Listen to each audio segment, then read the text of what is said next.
Hello everyone. Today we talk about how to fix the app of CamScanner. We will go to settings. Then we click on apps.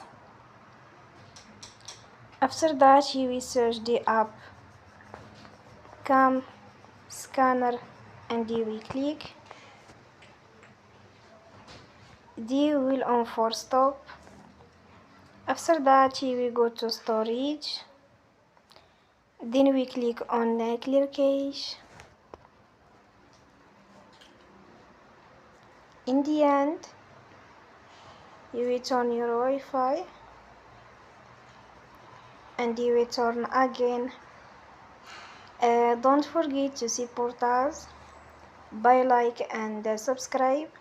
See you next time and thank you for watching.